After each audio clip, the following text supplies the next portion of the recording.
Creeks Advisory Committee. I wanted to announce that our chair and our vice chair are absent today, so Lori Gaskin will be filling in for the chair for this meeting. Thank you very much.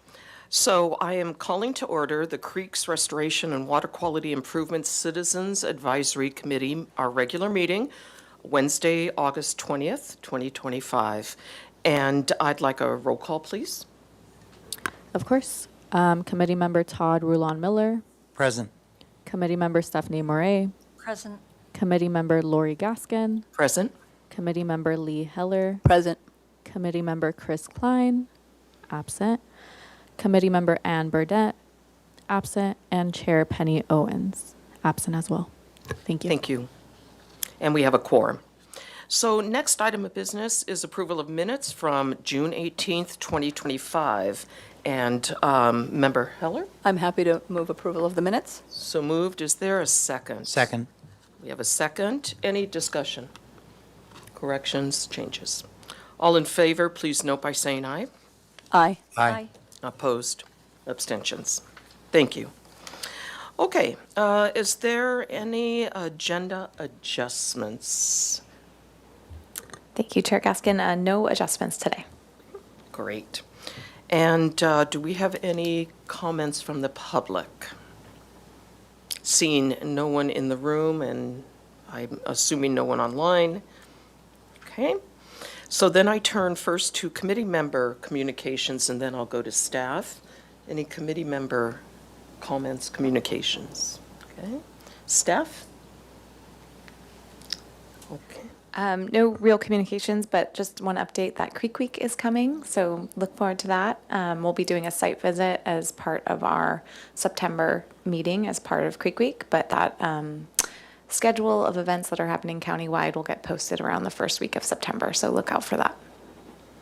That's always a joyous event, the week-long event, and we encourage those who are viewing this to participate. Thank you for the reminder. All right, we have our business items, and first is our annual Water Quality Research and Monitoring Plan. And I will turn to Jill Marieff, Creek's supervisor. We are actually doing a joint presentation, and Lori Vanderwurst will be doing most of it, and I'll jump in at the end. That's okay. Okay, so to start off, I'm going to talk about our annual water quality research and monitoring plan.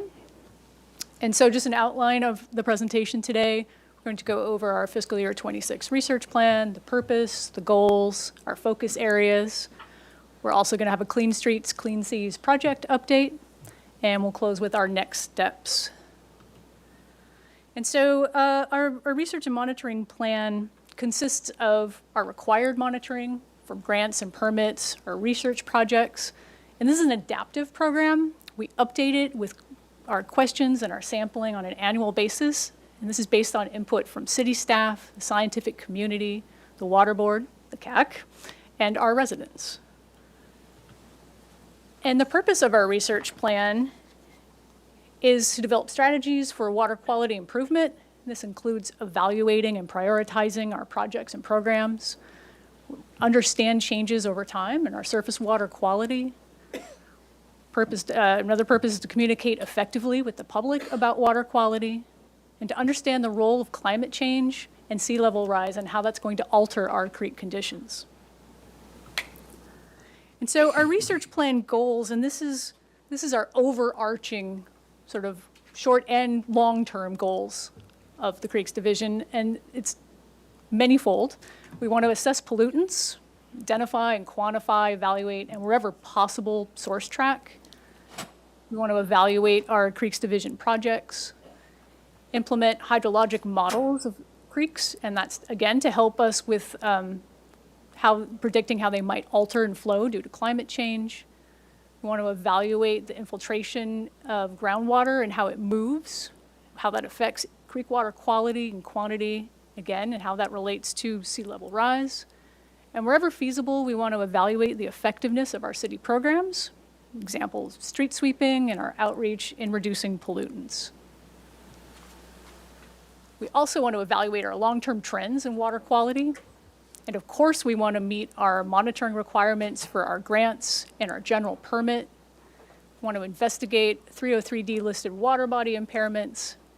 And we want to employ state-of-the-art temporary tools to conduct advanced research and monitoring with a focus on rigorous quality standards and data management methods. So this fiscal year, our focus on monitoring, we want to continue, of course, meeting our general permit requirements, our annual outfall testing, the 303D sampling, our special studies, those relate to load reduction. We continue our long-term monitoring, our biweekly and quarterly sampling, bioassessment.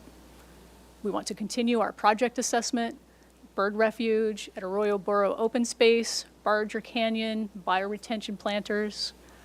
We want to continue to evaluate emerging contaminants, starting with reviewing our previous fiscal year results, looking at current pesticide lists and other emerging contaminants and planned sampling events around them. And new this year, based on input from the public, we want to investigate foam that was observed in the upper AB estuary, lower Arroyo Burro Creek during storm events. We've purchased a photometer and different surfactant kits so that we can narrow down, hopefully, figure out the type of surfactants that we're detecting, and then figure out the source where they might be coming from based on that type. And our focus in microbial source tracking this year, we're going to continue 2 ongoing projects. The first is wet weather beach swimming risk assessment, and this is following up on what I believe Jill has presented in the past from our dry weather beach swimming risk assessment. This is building on that, now looking at wet weather.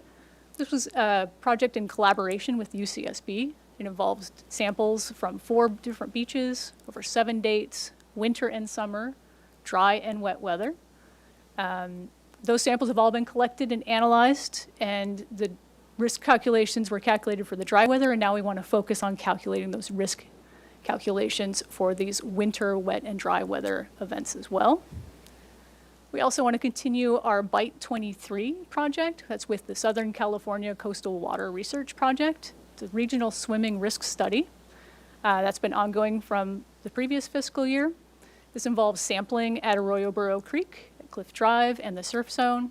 We in-house filter them and deliver those filters to the Los Angeles County Sanitation District for analysis for human waste DNA markers. And so this fiscal year, we should be able to complete our sampling for that project, and hopefully we'll have data soon that we can share. And one thing I'm really excited about this fiscal year is we are building our in-house capacity for microbial source tracking. We have 2 new instruments currently. The first one measures fecal indicator bacteria. That's our top instrument here. This one has been purchased. We own it.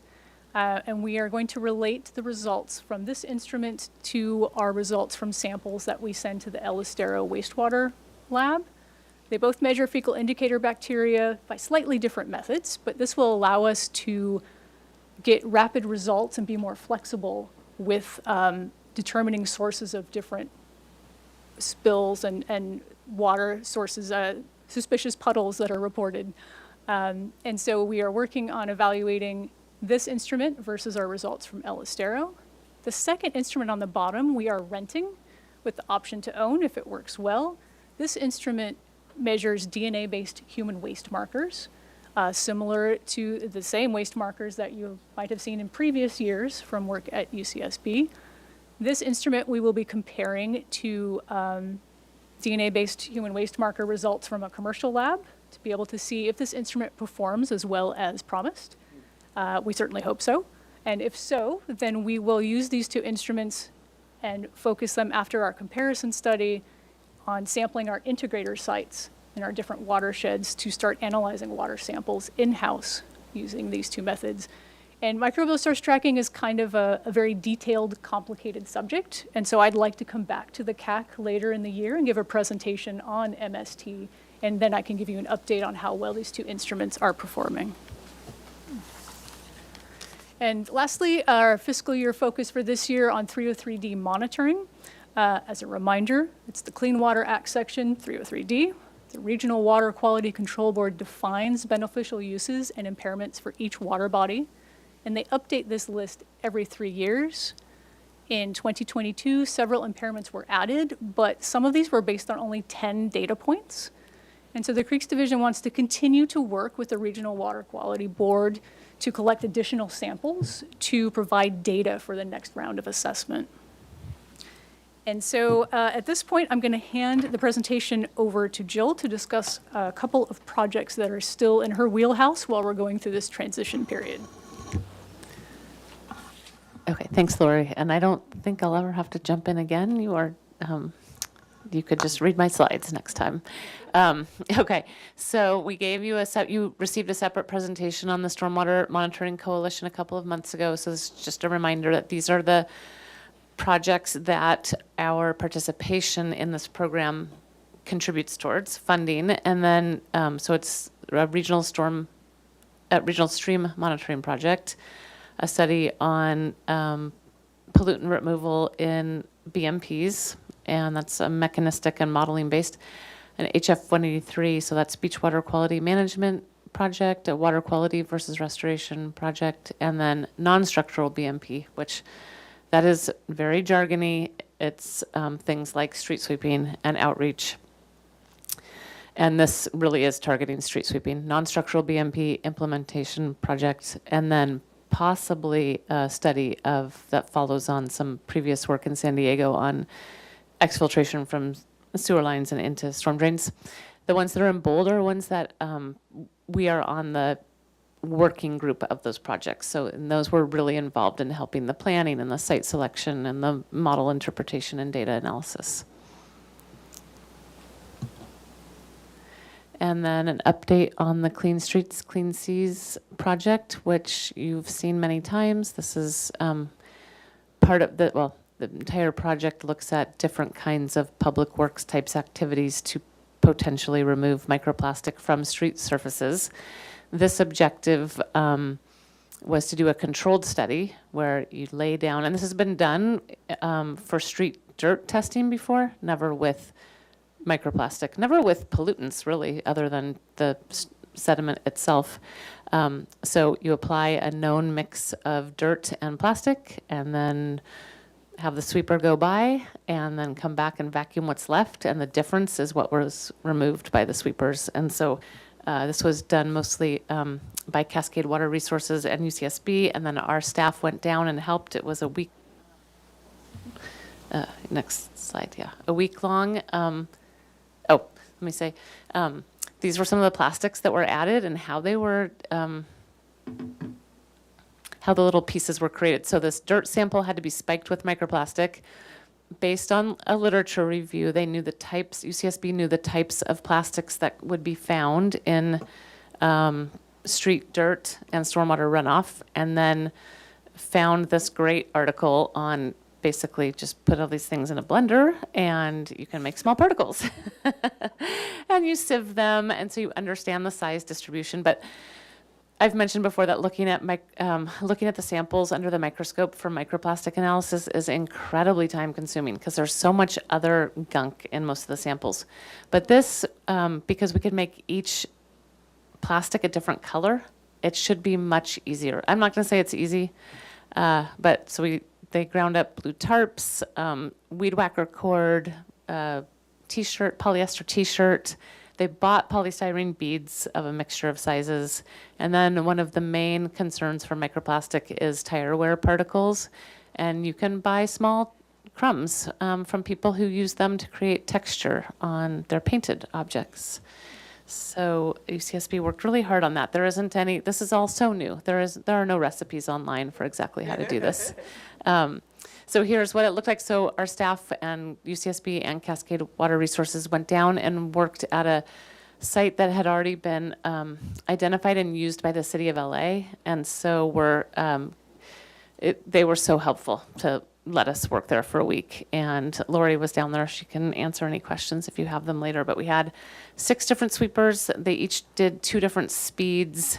And we'll know how. Really what we hope to find is that the microplastic was removed at the same rate as the dirt, that we're not leaving it behind or anything. Okay, So then we're entering what should be the final year of this project, at least for the city's participation. We'll complete our seasonal sampling. The UCSB will complete their work. We'll then put together some synthesis, and we're hoping to apply for a Bren group project to do some of that. Take the data that we have and do more literature review and what does this mean on a larger scale. And then we also have a technical advisory group and some outreach that we're doing. We have another partner, SFEI, and they had trouble getting the right sites. So they're going to be probably going in a year beyond what we're doing, but we're hoping our part will be wrapped up. And I'm going to pass it back to Lori. Okay, so our next steps, we would like to continue our required monitoring, to finalize our sampling plans, and that includes our storm monitoring, as well as the MST comparison study I mentioned for the 2 new instruments, and our 303D sampling plans. Of course, we want to conduct all of our planned sampling. We want to carry out our Clean Streets, Clean Seas project duties. We will have a CAC presentation in December with our fiscal year 25 results. And Jill will be presenting at Casco Conference in September and at the NOAA Marine Debris Symposium in November. And so for action, we are hoping that you will support the staff recommendation to implement the proposed research and monitoring plan for fiscal year 2026. Much thanks to you both. First, I'll entertain a motion to support, and then we'll go for questions and discussion. So moved. There's a motion on the floor. Is there a second? Second. And it's to support the staff recommendation to implement the proposed research and monitoring plan for fiscal year 2026. Any comments, questions of the presenters? I have. Please. And this is we go. There we go. I know this is terrible because I live at the ocean, but I've never really understood the foam issue. Like, how natural is it? When is it natural? When is it? Is it seasonal? Like, what's normal? What's not normal? Yeah, I'll pass that on to you. We have been thinking about foam for a long time, but we hit kind of a dead end, so stopped for a while. Some of the foam is probably natural, and some of the foam is probably not natural. One major source of foam is surfactants that are included in slurry sealing, because when slurry is put down, it has to emulsify water and asphalt. And so there are surfactants. They are what we call cationic surfactants. We've never been able to test for those. Most of the soaps and detergents that might run off of people doing car washing, even or driving out of a commercial car wash, those are anionic surfactants, and we can test for those. So every time we've tested, we have found anionic surfactants. Then it was brought to our attention that Arroyo Burro estuary was having more foam again, and I don't know if that was just because we had a couple years of really heavy rain. I'm not sure why we weren't hearing about it much from the public. We did do an outreach campaign for neighbors that lived along Arroyo Burro many years ago, saying, a lot of the foam's natural, but please don't put anything in the gutter that could add to this problem. Liz helped do those postcards. But then I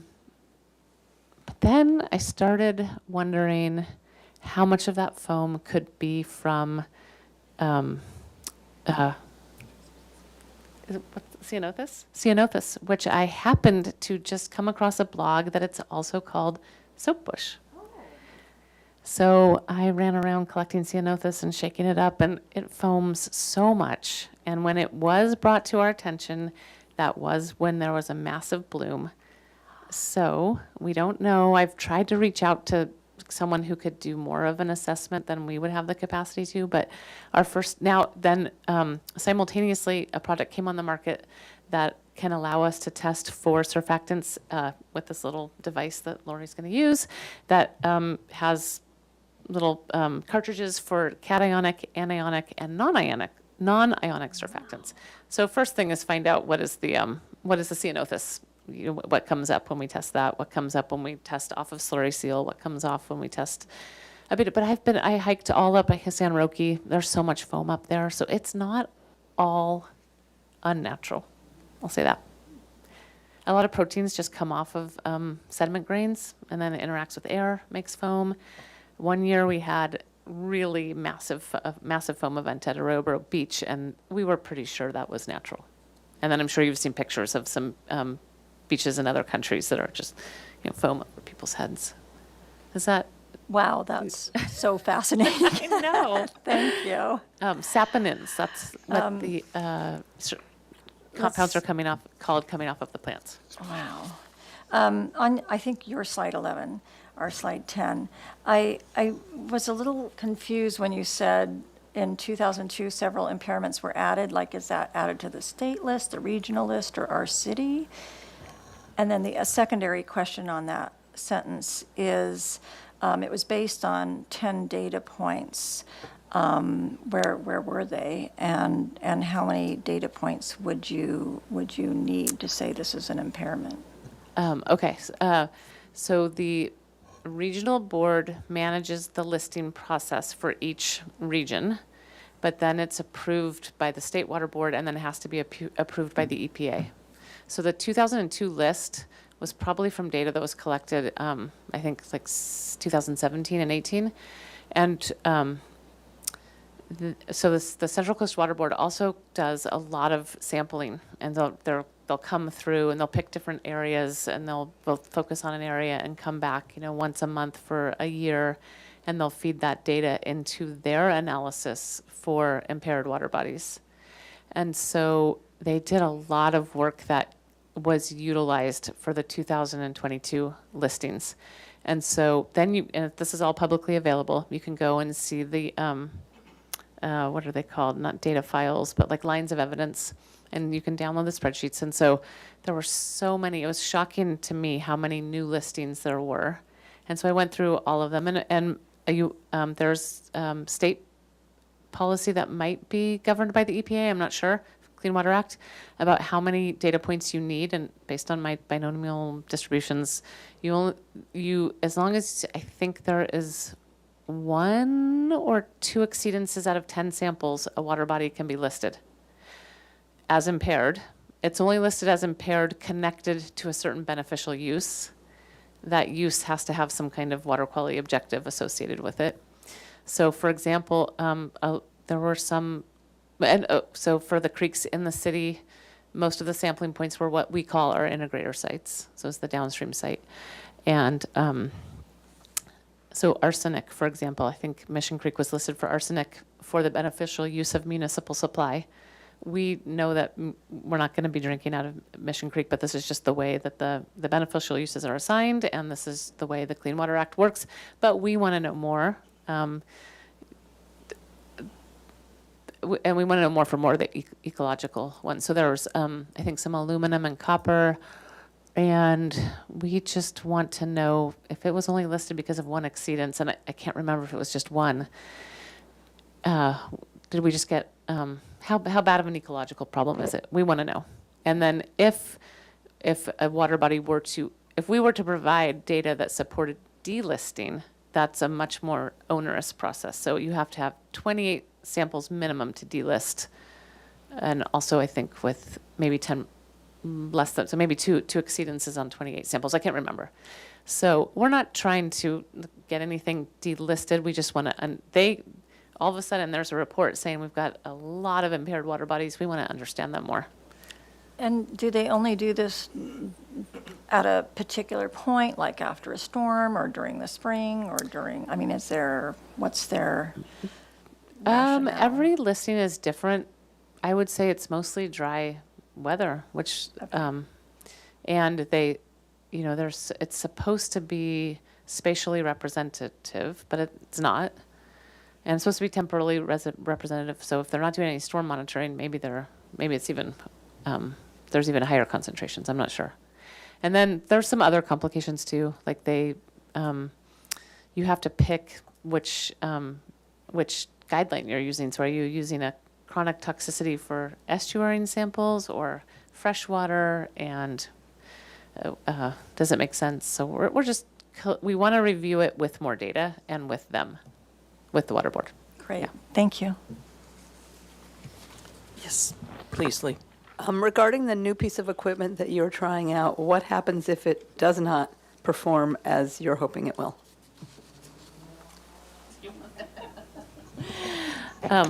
We will send it right back. Send it back. Yeah, so it's. With a it's refund? Not on the rental fee. So this is high risk, high reward, Okay. but the reward is huge. So So it's a rental, we didn't invest in it? it's a even rent if it to doesn't own. work. Okay. But the rental is expensive. And they, the thing on the right there, what's hidden inside there is like a sample rack. It's refrigerated so that ideally we can put 8 samples in there. We're out collecting samples, put 8 samples in there, and then go home. Those samples are delivered to the box. We get emailed results in the morning. So we didn't want to have to sit in there and babysit them. So one thing I really want to emphasize, it's high risk, high reward for the, and will benefit the community of Santa Barbara. But if this really works, this will really launch this company into beach water quality work. Because, so Lori worked at UCSB for many, many years, and we spent a lot of money on those contracts. And I always heard doing all these molecular methods, you have to have a real expert, and even then it's a little bit tricky. If this works the way that the company promises and says they have had it working in other places, and we've reviewed data, a well-trained intern could run this. And so that just really democratizes this. And I think that that's really important for many reasons that we can tell you about at another presentation. And Todd, please. Yeah, I just had a couple of questions, and as a newcomer, I just had a question on what was the year or history when we started the annual water quality research and monitoring plan? Is it reasonably new, or has this been underway for some time annually? We have been doing sampling since the Creeks Division started in 2001. I was hired in 2004. And we still, and when I got hired in 2004, we were already starting to partner with UCSB, doing some I see, more, what I building would call programs. research. I see. And so we just started probably within a year, building it out into more of a, what are our questions? At first, the Creeks Division was formed, nobody knew anything about water quality. We had to just do exploratory sampling. Yep. And then as problem pollutants rose to the surface, okay, we need a more methodical, question-driven approach here. And we had so many grants back then. There were so many grants available for this kind of work that we had a lot of required sampling for different grant projects we were putting in. I see. So we had to keep track of all that too. That's great. On slide 8, I just had a question on sampling issues at beaches and the risks. Were there prior events that have driven this in terms of risk events at the beach or health issues that we know of, or we're just generally concerned about quality at beaches? This is another long answer. Oh, well, I but didn't I'll- mean to do that. No, it's fine. So one of the main reasons that the Creeks Division was formed was in response to water quality monitoring at beaches that was publicized for the first time. That was back in the late 90s. So, so once there was a law passed, I think that was AB 411, that counties had to sample for indicator bacteria, and then the very next year was El Nino. And so there were a lot of beach warnings, and I see. and the at that point the hotel and visitor industry was justifiably really concerned. So Sure. that went into Part of, yeah. formation of the Creeks Division. Then we started doing research right away. What are these indicator bacteria, and what is the actual health risk? And we and many others have been working really hard on that for about 20 years. I see. And the last thing was, what did the machine up above that we bought cost? I'm just curious. We're renting one. I'm just curious, is it a $1,000 machine or a? Tecta? Tecta B16? 20, 25? Okay. Yeah. Around I see. 25,000. Lori did a really good analysis of, how many samples that we will be able to process through that, Through how that. long it would take to Yeah. break even. Again, that one's going to be a few years to break even. Yeah. And then even at the end, running a sample on this for materials probably costs about the same as Elistero. The big difference is that, again, a well-trained intern could run this thing. You just open this and plug it Yeah. in. But then, more importantly, Elistero, where we used to have some lab space, and then over the years, they've had more and more regulations on what can happen in their lab space. And so we just don't have the flexibility with them. We can't just say, hey, a storm is Do it. coming, and we want to collect Yeah. 10 extra samples. Can you Yeah. run them? And it's just not, so we're just not doing indicator bacteria testing in storms at all. But Yeah. even with some of our enforcement activities where we really want to know what's in a puddle, like she said, we're just getting pushback that Elistero is too overloaded with their sampling for us to. Well, I think those Throw in issues of extras. ownership and our ability to do more with cost-benefit analysis. Look, it costs this is how we do it, we get these flexibilities, and here are the results. I think that's great. And I'll just jump in to say with the fecal indicator bacteria, the IDEX machine, that is a well-tested, it's not a risky, we know this works, this methodology is used everywhere. Yeah. It's kind of interesting. It's used a lot on very extremely rural areas, and especially on reservations that have to do their own testing because they have to do their own monitoring. And there's just, when you collect a fecal indicator bacteria sample, you're supposed to have it processed within 6 hours, started within 6 hours, and some places are just way too far away to even get there. So that's why it was developed. Well, thank you. This is always very informative. I just have one question, and it's hypothetical, and probably, Jill, given your history and everything. But if the Creeks Division were to become aware of a point source, would the Creeks Division enact like an ongoing special studies to monitor a particular place that might have been reported as a source? I think the answer to that question is just on a case-by-case basis. I mean, a lot of our enforcement hotline is always being called with point sources, and in many cases, it's quick education. Other cases, we test for a while to try to figure out what's going on. Great. Well, thank you very much. Always incredibly informative. We look forward to these every year. So, we need to vote. Thank you very much. All in favor, please indicate by saying aye. Aye. Aye. Opposed? Abstentions? Thank you. All right.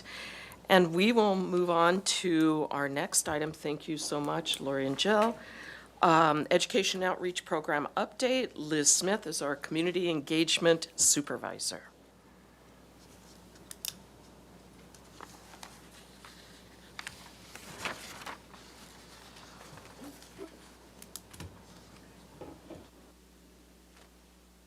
All right, good evening. Thank you for the intro. I'll jump right in. So just a reminder, since this is kind of a new format for our department and the Creeks Division, when we moved over into sustainability and resilience, the Community Engagement Division was established, and we support the entire department outreach and enforcement efforts. So just kind of showing you the layout there. The Creeks Division's education and outreach programs are guided by the city's stormwater permit, the stormwater management program, our public awareness surveys, which take place every 5 years. The last one was 2023, and our next one will be in 2028, so you will all be involved in that and be hearing more as that approaches. And then also our Creeks Division public education goals. And also I'll add, just after watching Jill and Lori, sometimes when new pollutants of concern kind of come to the forefront, we make adjustments, obviously, for our outreach efforts to educate the community. We do a lot of youth watershed education work. We contract with Explore Ecology. In FY25, they reached 3,541 students through in-class presentations, field trips, on-campus events, and school science nights. And then our Creeks Division staff also provides presentations, field trips, upon request, and they reached 55 students in FY25. And we're always happy to do that with anyone who's interested. Please give us a call. Oh, and I'll also add the Explore Ecology programs are free to all of the schools. We also provide busing to field trips, so it's a really wonderful program that's available to all students in the city. As Erin mentioned at the start of the meeting, Creek Week is coming up, but I just wanted to share last year was our 25th annual Creek Week. It took place September 21st through 28th, and the Creeks Division hosted, excuse me, you all went on a site visit of Mission Creek restoration projects. We had our Land Shark Tour, which is popular and sells out every year. We hosted a couple of Coffee at the Creek events. We had a happy hour event at the brew house. We launched our Urban Creek Trails program, which you'll hear a little more about, and our Clean Community Division also hosted a neighborhood cleanup. And I think last year was our biggest event ever. I think we had 35 events throughout the week. And as Erin said, this year's event is coming up September 20th through 27th. We are pulling all of the events together now. We have another tour of Mission Creek at Oak Park, I believe, a site visit for this team. We will have the Land Shark Tour again, the happy hour at the brew house, another Urban Creek Trails event. Jill will be hosting a microplastics talk at the Watershed Resource Center. We're working on a Steelhead Forum with a few other organizations, along with an art display at our office. We will have a photo display at the library all month in one of the smaller Faulkner galleries. And anyone who's interested can check out sbcreekweek.com and follow along at facebook.com/sbcreekweek. And if anyone would like to participate in hosting an event, get in touch as soon as possible. We also host and participate in a variety of community events throughout the year. We have our third holiday open house coming up at our office on Thursday, December 4th. I hope you can all be there. It's a lot of fun. We participate in the Community Environmental Council's Earth Day Festival, Cottage Hospital's Earth Day Festival, the Harbor and Seafood Festival. We've done a couple events with PAL this year, the Trunk or Treat event and the National Night Out event just a couple weeks ago. This past year, we were at the Ortega Park Dia de Muertos event and CEC's Plastic Free Expo last month. So we're really just trying to get out into the community and meet people where they are and get them to know about what we do. So as mentioned, the Urban Creek Trails program, the Lower Mission Creek Trail launched last year during Creek Week. And then earlier this year, we had our Mission Creek Bridges tour, a tour kind of through the middle section of the creek, reaching 18 bridges, I believe. Jill hosted a walk. Jill and Erin, I think, hosted a walk. Oh, 19 bridges. Okay. We'll have to update our map. And so we are working on distributing these rat cards that you can see the example of up on the screen to local hotels. So hopefully tourists can get interested and our visitor centers in town. So that's something we hope to do very quickly here. And then I think Jill is working on developing some additional tours in the near future. So more to come on our Urban Creek Trails. We work with, excuse me, a lot of volunteers throughout the year. Over this past year, we worked with Cerity Financial, and they used to be called West Coast Financial. And for the third year, I believe, they, in addition to volunteering, they provided us with a financial donation, which we directed to the Park Foundation to provide swimming lessons for underserved youth in our community. We've also worked this year with Janssen Oncology, Kate School, Laguna Blanca, Starbucks Coffee, the State and Victoria shop, which I guess is closed, and SB Urban Creeks Collective. And then also we administer the California Coastal Commission's Adopt a Beach program, and our longtime beach adoption groups here are Channel Keeper with West Beach, Urban Creeks Collective, East Beach at Mission Lagoon, and the Sea Center adopts East Beach. We work on broad advertising campaigns each year, and we have a new ad that perhaps you've seen. It's airing now, so I'm going to go ahead and share it with you. In Santa Barbara, we love having nature all around us. It's not just the beaches and the mountains. It's the creeks running through our neighborhoods, wildlife in our backyards, and the watersheds we all live in.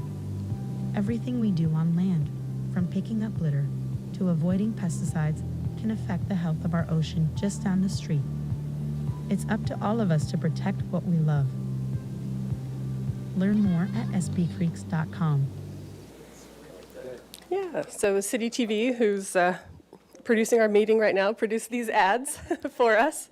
And so they'll be expanding this into a few different versions, kind of with the different targeted actions. And they are working on translating them into Spanish as well. And we'll be airing these on TV, online display, streaming services. And then we'll also have corresponding radio ads running very soon.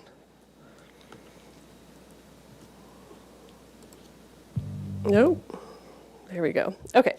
We also advertise in and on the MTD buses all year on the interior ads, and then during the summer months on the exteriors. So we had the Protect What You Love message on the exteriors this year. And we still have our old campaign ads on the interiors. That's the one on the bottom left with a little bit more information. You kind of have a captive audience when folks are in the bus. So we can add a little more content there and information and have it be bilingual. And these campaigns are shared with County Project Clean Water and the City of Goleta. So we share in the cost of that. We also share in the cost of Spanish language television ads as well. And then online, we have our website, sbcreeks.com. We had a little over 63,000 visits in FY25, which was pretty comparable to the previous year, so lots of good web traffic. And we launched our new Sustainability and Resilience website in 2024. So the Creeks Division website here at the top right is on the SNR site, so you can see that. And then our social media, here's just a screenshot from Facebook. We are active on Facebook, Instagram, of course YouTube. We post all of our videos and PSAs. We utilize Nextdoor, and then we have X, formerly Twitter. And we just recently hired an hourly social media marketing assistant to help us post more frequently, again, to kind of reach people where they are. If folks are scrolling social media, we want to be there in front of their eyeballs. So we also have many newsletters that we both send out ourselves and take advantage of other folks' audiences. So we have our Sustainably SB newsletter. That's our department newsletter that is currently sent out every other month. We have about 40,000 subscribers to that newsletter. We also have a separate mailing list for Creeks Division news and events, and we can send that out kind of one-off emails, and that's about 1,100 folks. Then we have the city's City News in Brief that the City Administrator's Office sends out each week on Mondays. They have 30,000 subscribers. That includes local press and all city employees. And then if you still get a paper water bill, you probably see the Brief, which is the water bill insert, and that goes out to 17,000 water and trash customers at the city. So we very frequently include information in all of these outlets. Our certified business program, it's a long-time program. We have currently 167 businesses participating. For a long time, that has included restaurants and caterers, automotive businesses, mobile washers, and contractors. And very recently, we certified our first hotel. And so we're kind of expanding it to really all business types. So if folks are interested, we encourage you to reach out to us. It's just a quick inspection to make sure that you're not basically keeping any potential pollutants on site, not letting anything flow off into the gutter, into the storm drain. Once people are certified, they get a certificate signed by the mayor and our Creeks Division manager. They get a sticker to post in their place of business or on their vehicle. We promote these businesses. We list them on our website. We share about them at community events. We share about them on social media. We post ads in the Independent and Food and Home magazine. And then we also have our business assistance program, where if folks just need a little help to become certified, we can buy them equipment. So things like berms, shop vacs, just things to help them contain any potential pollutants. So, and then just sharing SB Connect launched, it's been almost 2 years now. And that is an easy reporting system for folks to use. It's an app. You can also post issues online without downloading the app if you're not inclined to do that. But most of our creek-related issues live under this litter, pollution, illegal dumping. You can also, if it's not necessarily pollution, if you just have a general concern, there's a category that's creek concern. Sometimes we get questions, oh, I saw something weird. This one was like, there's a lot of algae in the creek. Why is it there? So, so questions or reporting pollution, in addition to our hotline for enforcement, folks can report on the app, can upload a picture, drop a pin on the map. So it's a really great resource. And I encourage you guys to download it if you have not already. So some things coming up soon here include our SWIMP outreach. Erin, Jill, and the entire Creeks Division team helped us pull together this content to really make stormwater requirements understandable, friendly, highlight how beautiful they can be. So we put together this lookbook, our Stormwater Solutions Visual Guide, and we are very close to finalizing our quick guides and getting those out to the community, to architects, landscape designers, over to the counter at 630 Gardens Street. And we are also working on some lunch and learn events coming very soon to reach out to these folks who are designing these projects, to kind of present these documents to them and answer any questions they might have about the process and the requirements. The Creeks Division just launched its stormwater rebate program, rebates for residents and businesses to install best management practices, or BMPs, on their properties. And so we are working with City TV to produce some videos on each of those BMP types to show how it's done and what it can look like, and how to go through that process. So that will be coming very soon as well. And then our invasive plant removal program and the creek tree program, again, are programs that have been around a long time. So we're going to kind of renew some outreach around these to get more folks involved. They're community assistance programs. We'll be doing some outreach to Creekside residents to both remove invasives and help them install natives on their properties. And so that's what I have for you today, and I'm happy to answer any questions. So, question, yes. Thank you so much. Really interesting, and you guys are doing a lot. It's a pretty impressive list.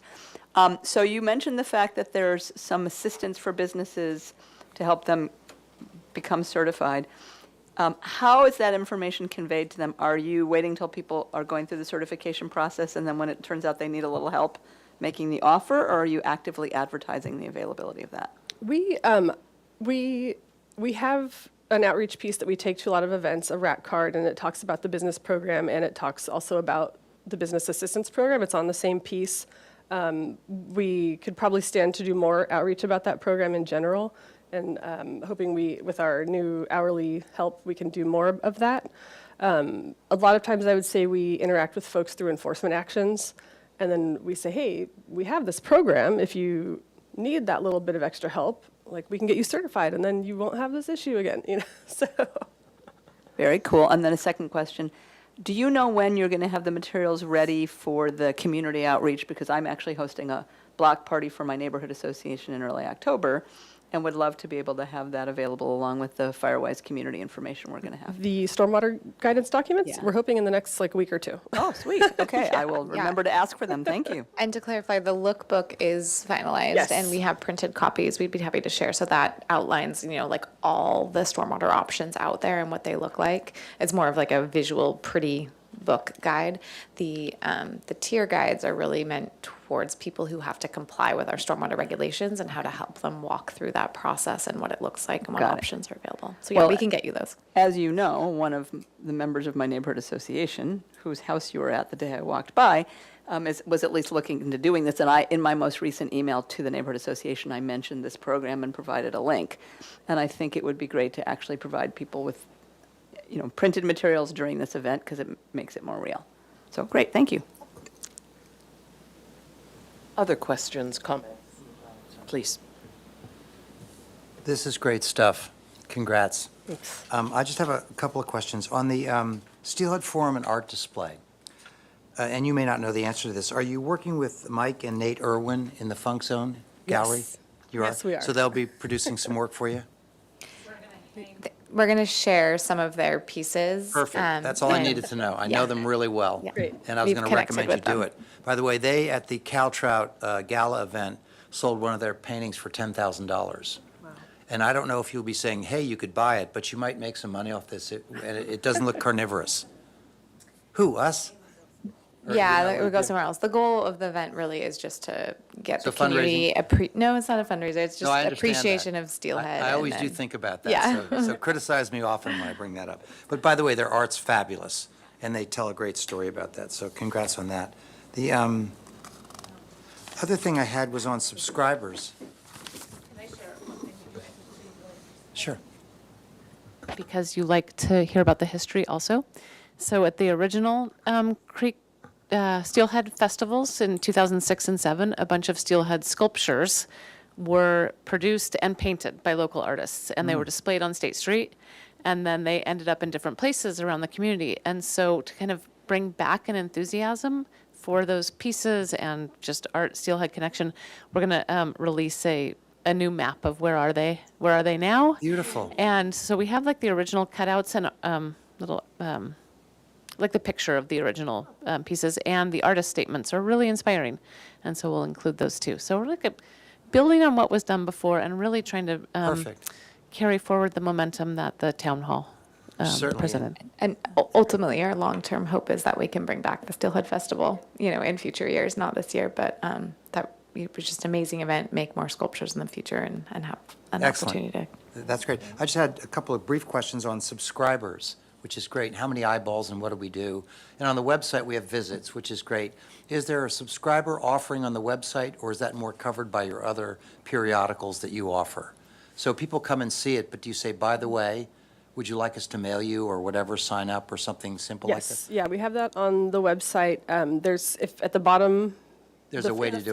footer, you'll see sign up for news, and we have a variety. So we have kind of the overall department newsletter, and then we have some that are more project specific or program specific mailing lists, so they can sign up for whatever they're interested in. I see. How many have signed up, do you know roughly on that? We have about 40,000. Of that, okay. And what's the total population you could reach here? In commercial arenas, it's total available market. Gosh. Is it 100,000 in Santa Barbara that might be interested, or? Because you've got good numbers that you're saying. Yeah, we have great numbers, and I think a lot of that is utility customers, because our department Oh, I see. is Just electric piggyback off that. utility and the trash utility. Would you like more? Always. Well, I work with a company, I'm working with a free speech foundation group, and we had a population of 70,000 we could reach, and we had 1,400 signed up. And I said, well, we're failing miserably. Wow. So I found a very incredibly great marketing team that's boosted our subscription from 1,000 to over 10,000 in 6 months. Oh, wow. Okay. And they're not reprobates and they do really good work. Maybe offline we can talk about that. Sure. They're really a very ingenious group that finds out total population, how to sample without in someone's face and all that good stuff. But they are a great promotional group. Might be an idea for us. Okay, thank you. Yeah. Because I just think more eyeballs on this great work is what we need. Yeah. And it sounds like you do great work. Thank you. I'm just incredibly impressed with all that you're doing. This is amazing. Yeah, no real comments or questions, except thank you so much. This was wonderful. Well, thank you. We're always open to suggestions and ideas, so reach out. You know, it is something to stand back and to hear all of the different pieces that you're pulling together for community engagement and outreach. It's incredibly impressive, but more to the point, it shows the significance and importance of the work that you do, that people are buying into it and they believe in it. So kudos. And Erin, did you have a comment? I'm sorry. Okay. So there is no action on this one. We just simply received this update, and it's always fun to hear about it. We look forward to Creek Week information, and other than that, we are adjourned. Thank you so much. Thank you.